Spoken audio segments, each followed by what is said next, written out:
My name is Girgenti. I decided to study environmental sciences at Yale School of the Environment because classes offered at YSE are really focused on like the applied sciences and the practice of doing environmental science. The natural climate solutions, climate change field in general. Personally, I find it the most interesting, but also the most pressing series of problems that we face and something I'm trying to contribute to. Methane is one of the three major greenhouse gases that are emitted in the atmosphere. Wetlands are the largest natural source of methane on Earth. Methane is 25 times-ish more potent than carbon dioxide. However, it stays in the atmosphere for a far shorter period of time, around 10 years or so. When you act on reducing methane emissions, you can see the effects of that in your lifetime. For the experiment that I conducted, I was looking at methane emissions from wetlands, and I was trying to determine if you added a soil amendment, but in my case, it was iron or basalt, how that could possibly reduce methane emissions.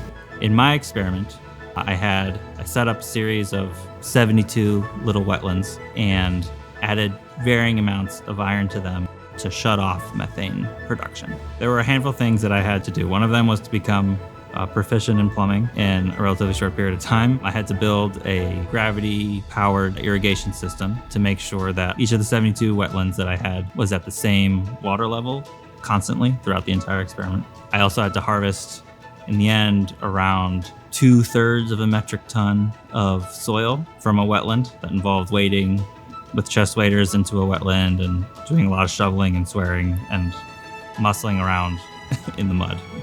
And then I also had to build the chamber in which I would be measuring the methane emissions itself. That also had to fit the plants that I had and the bucket. In each of the buckets, there was one of three plants. There was either soft rush, sweet flag, or a fake plant as a control.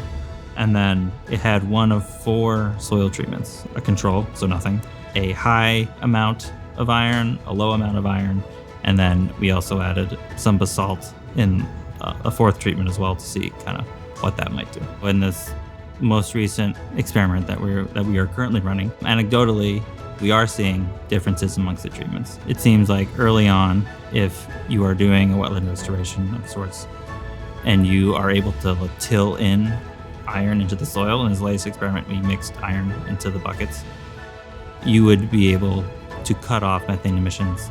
So it proves the theory that it would work. There's a lot more research to be done. During my time here at Yale School of the Environment, my advisors, Peter Raymond, who's a biogeochemist here, and Craig Broderson, who's a plant ecophysiologist here, were both instrumental in helping me both learn in general as well as kind of come up with and do my research here.